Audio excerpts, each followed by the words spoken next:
बिस्मिल्लाहिर्रहमानिर्रहीम। जी तो व्यूअर्स, आज इमान्स किचन में हम बना रहे हैं गोभी का पराठा। गोभी जो कि हमने रात में सालन बनाया था, सुबह नाश्ते में गोभी का पराठा बच्चे और बड़े सभी शौक़ से खाते हैं हमारे यहाँ। क्या आप भी खाते हैं गोभी का पराठा? कमेंट बॉक्स में ज़रूर बताइएगा जी। तो बहुत टेस्टी सा मैं झटपट तैयार करूँगी। और गोभी जो कि मैंने चम्मच के साथ उसको अच्छी तरह से मसल दिया है। उसमें से आलू मैंने बिल्कुल नहीं डाले, तो सिर्फ गोभी डाल लिया। उनमें नमक और मिर्च हल्की सी ऐड कर दी है, थोड़ी सी टेस्ट के मुताबिक। अगर नहीं तो आप वैसे भी इसे शामिल कर सकते हैं।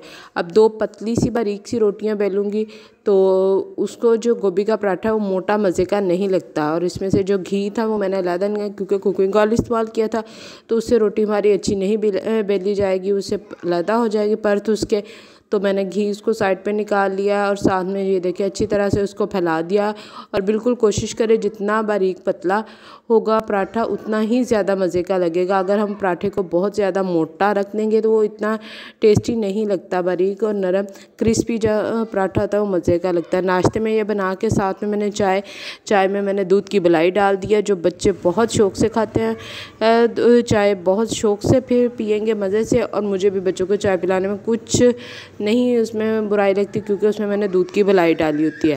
तो जी कमेंट बॉक्स में ज़रूर बताइएगा कि मेरा आज का गोभी का पराठा आपको कैसा लगा नाश्ते में और साथ में दूध चाय में। कभी क्या आपने मलाई डाल के दूध की पी है? अगर पी है तो उसका जायका कैसे का लगता है ज़रूर बताइएगा। इसके साथ ही अगर इमान्स किचन पे नए हैं तो चैनल को सब्सक्राइब करना मत भूलिएगा। अगर रेसिपी पसंद आ जाए तो उसे शेयर भी कीजिएगा। चले जी, अल्लाह हाफिज़।